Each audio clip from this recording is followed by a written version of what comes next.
mul'ati Bafiqaaduun jedhama. Waaqayyo waan guddaa naa godhe. Wanti waaqayyo namaa godhe dubbatamee dhumuu garuu muraasa isaa immoo keessaanan dubbadha. Waaqayyo waan guddaa naa godhe. Innis maal naa godhe? Waa'ee mana jireenyaati. Mana jireenyaan qabu ture, kiraa keessa turre, konfiraansiitu lafa kana ture, ji'a arfaffaa keessaa jechuudha.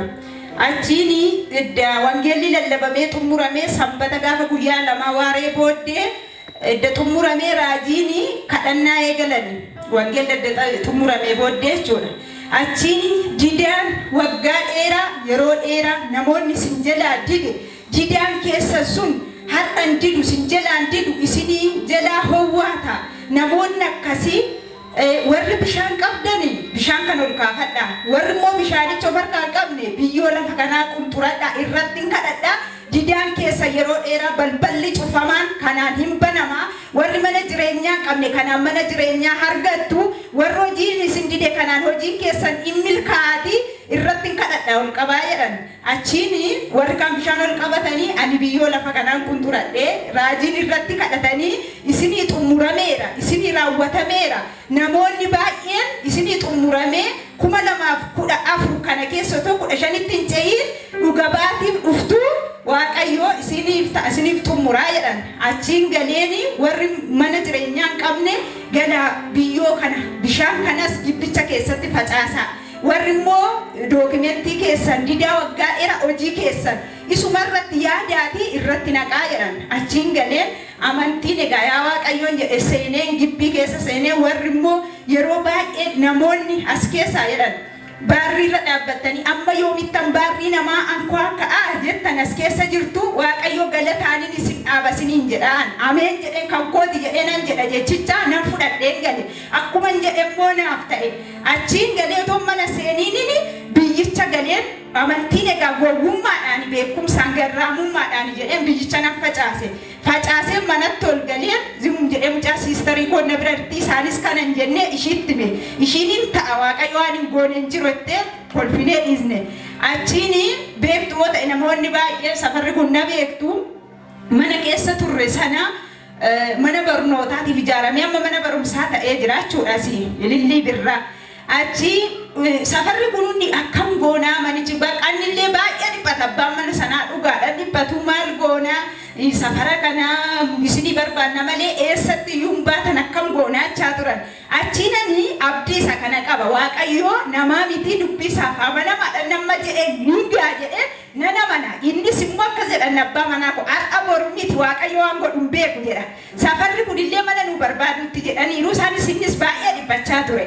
Achiin kallattii hin beekamne dhugaadha amma ammaatti gaaffii namoota baay'eef ta'ee nuufillee gaaffii ta'ee kallattii hin beekamne otoo mana kiraa barbaannu waaqayyo mana nutti ijaaree kunoo asuma safara kana kallattii yaadamne kallattii ittiin beekamneen nu gargaaree bakka mijataa iddoo mijataati waaqayyo na gargaaree bitadhee itti galee gaafa ji'a tokko 11 guyyaa 25 itti galee waaqayyoon na galateeffadha.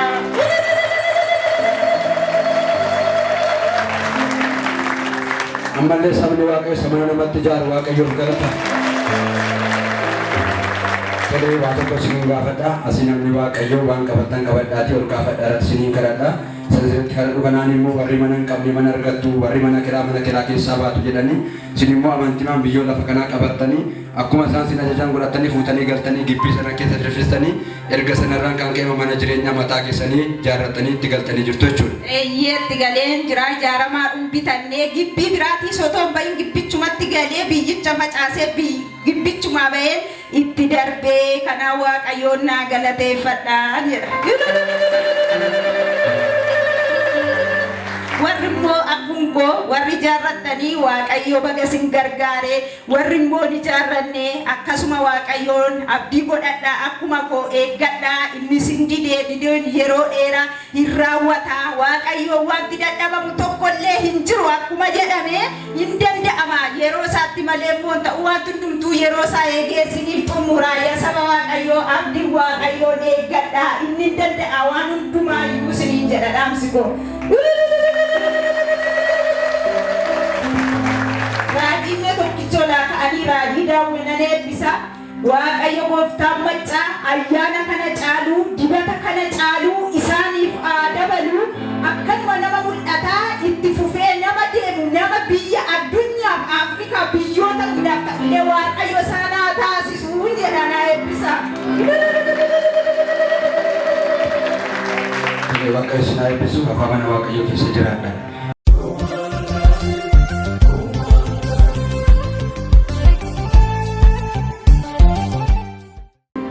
Qajeelaan jedhama. Kanan dhufee naannoo Goosuu daandii walii soorra jechuudha. Waaqayyo lafa kanatti kan inni naa godhe waan guddaadha. Waaqayyo waan guddaa naa godhe garuu isa keessaa waan muraasa dhugaa ba'a. Innis dugda na dhukkuba ture yeroo dheeraadhaaf baay'ee na dhukkuba gara waggaa 5 narra tureera jechuudha. Waaqayyo guyyaa tokko narraa kaasadhe garuu nan amana. Mana kiinis hin deemu jedheen taa'ee siree nan jijjiira har'a san jijjiira bora san jijjiira jala saammoo firaashii jala moo carqii waan adda addaa naqa omaana dhiisu dide na dhukkuba baay'ee dhukkubsadhe amma na dhukkuba ittuma cimaa dhufe gaafatti cimaa dhufuun yaa Waaqayyo mana kiimin dhaqu na fayyista siin jedhee waada sirra keewwadheera miti amma baqa mana kiimin deema jedheetan inuman ta'a. Namoonni biyya lafaa ogeessonni biyya lafaa warri ta'an yeroo teessuu dugda kee kana akkasitti waan bariitti hirkadhuuti taa'ii akkasitti gadi jetteen taa'ii naan jedhu warri biyya lafaa garuu Waaqayyo akkana naan hin jedhu. Kanaaf ka'ee mana yaalaa deemee gaafa mana yaalaa deemu amma natti cimnaan amma mana yaalaa deemu gaafa mana yaalaa deemu dooktoriin na marammaree riiti jijjiiramuufi naan jedhe. Yesus narratti hojjetu riitti jijjiiramu jedhe keessa kootti amantiidhaan achumaanaan qoricha fudhadhee galee Yesus qoricha kana fudhadhu jedheetan yeroo galgala ijoollee kofaana nan kadhadhaa yeroo kadhannu ijoollee lakki jilbeeffatiin dandeessee lafaan kaatu naan jedhu Yesus nan jilbeeffadha Waaqayyo na kaasa guyyaa tokko ba'aa kana narraa fuudha nan jilbeeffadha gidduma jilbeeffadha. Yeroo jilbeeffannee kadhannaa xumuru ol lafuudhaan inni kaasu jechuudha. Amma sadarkaa kanaatti hin ga'e naan okkolaa amma okkoluutti hin ga'e luka na cabsee jechuudha. Hojii akka dhaqu nan dhabe yeroo ganamaaf galgala sirrumatti na dhukkuba. Yeroo aduun immoo wambarii baafadheetaan wambarii tirkadheen aduu keessa ta'a xiqqoo natti fura yeroo aduun akkasitti otoo rakkadhu abbaa manaa koo anillee lafa kana yuun beeku goosuudhaan dhufe siniin je'eera. Biiroo keessatti odeessuu waldaa kan jedhamu jira namni dhukkuba dhiitoo qabu wayyachitti dhaqee fayyee jedhe. Ahaa jedhee murteeffadhee dhufe iyyaafadhee dhufe jechuudhaan hin beeku iyyuu lafa kana. Gaafa dhufu nan seenee duuba sanan taa'ee amma kadhatu baay'ee fayyaa jira.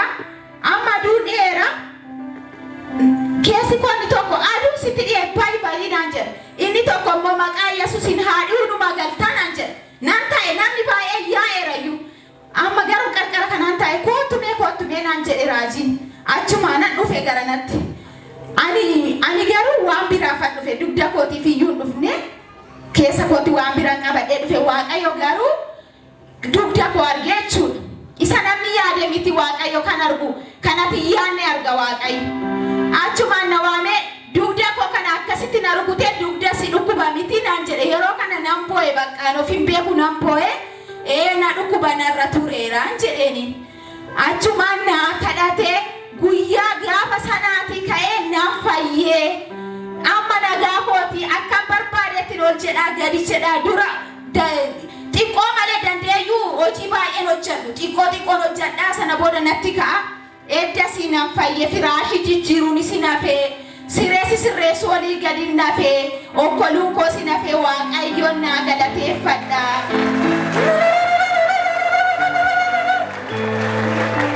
Ammallee sabni Waaqayyo harka isaa walitti buusee Waaqayyo naa galateeffadha. Tolee gaaffii tokko isiniin gaafadha. Dhukkuba dugdaan baay'ee rakkachaa turtanii otoo rakkachaa jirtanii immoo namni Waaqayyo asin baatee isinii kadhate erga isinii kadhate kanaa immoo wanti isinitti dhaga'amu jira? Omtuu wanti natti dhaga'amu tokkollee hin jiru fayyaa kooti. Tolee saba kanaaf ragaa akka ta'utti waan dura gochuu hin dandeenye saba Waaqayyo duratti gad jettanii ol jettanii agarsiisuu dandeessu. Ammallee harka keessaa walitti buusaa Waaqayyo galateeffadha. baay'ee waaqayyo sinaa eebbisu afaan mana waaqayyo keessa jiraadha. Sabni ammallee harka isaa walitti buusee waaqayyo haa galateeffatu.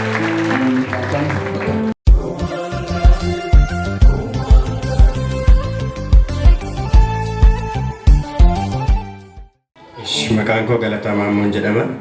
Kanan jiraadha asuma magaalaa Ambooti. Torbee lamaan sa'aatii dura chaalenjii hamaa keessan ture baay'ee na dhukkuba ture mataa koo.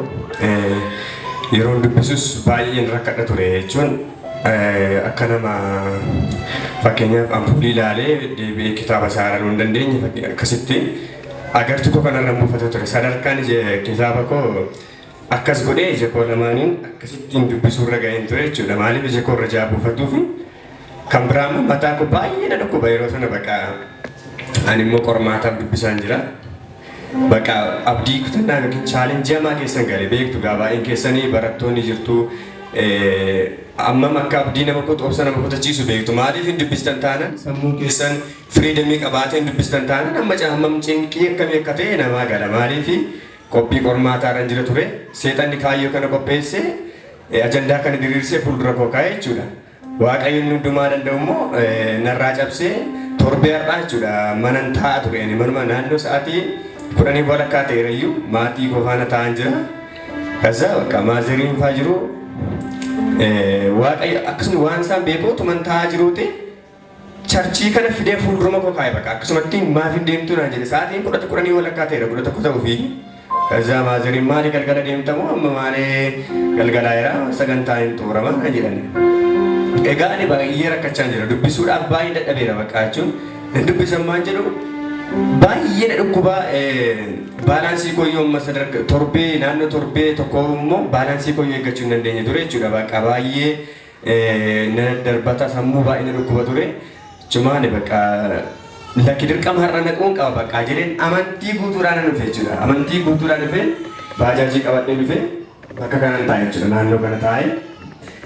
Namni waaqayyo kadhatanii baay'ee kadhatanii ani immoo amaneetaniin yeroo isaan kanatti fakkaatu dhugaa ba'u turanii waa'ee waaqayyoo amantiidhaan akkasuma godhee lafa manas gurguradhee tirfiisiniif ta'a jedhanii baajaajis nan bitadhee qabeenya koo tirfidee jedhanii dhugaa ba'u jechuun amantii dhagaa jedhee dhugaadhaan ani har'a dhufeera amanee dhufeera waan an baadhee dhufe kana bakka just fuudhee man garreen murteesse bakka fuudhee man garreen amantiidhuma yoon dhugaa yoon immoo fayyee bilisa bahee sammuu koo firiidamii argate ati boris waaqayyoodha iftaanis waaqayyoodha bara baraan waaqadha waan ta'eef si sobee jiraachuu hin danda'u dhufeen dhugaa sii baan jedhe asuma taa'een dhugaa bahee jechuudha waadaan galee waaqayyoof. Kaza ifatanii hafuura dhukkubaa jedhanii hafuura hamaa jedhanii ifatanii bakka baay'ee ifatanii kaza achii ka'ee bilisaan akkatti kufis hin beeku kufee bilisaan bahee asittis dhufanii nuu kadhatanii galgala abjuukiitiin baay'ee lolamtaa achii ganama kaatee sammuu kee baay'ee si lolamaa nagaan qabduu jedhanii dhugaadhaan jedhe sammuu koo as adda koo keessa rukutanii bilisanaan jedhanii guyyaa sanaan kaasee firiidamii addaan qabachuudha. Sammuu koo baay'ee bilisa bakkaadha. Akka sabni waaqayyo keessa walitti buusaa mallee illee duukaa. Bakka baay'ee sammuun koo nagaa guutuu qaba. Waaqayyotti baay'een gammadee waaqayyoo amantii guutuudhaan uffataniitu taanaan harki waaqayyo waan hundumaan guutuudha. Hir'uu miti waaqayyo waan hundumaa qaba waaqni keenya. Amantii qabaadhaa malee garuu shakkiinaa malee waaqayyo gooftaan maccaa waan hundumaa qaba. Anis waaqayyoon amanee dhufe waaqayyoos na fayyise isa waadaa gales dhufeen dhugaa ba'aa jedhes waaqayyo na fayyise kunoo fuula isaa duratti dhugaa ba'uudhaaf dhufeera waaqayyoon na galateeffadha.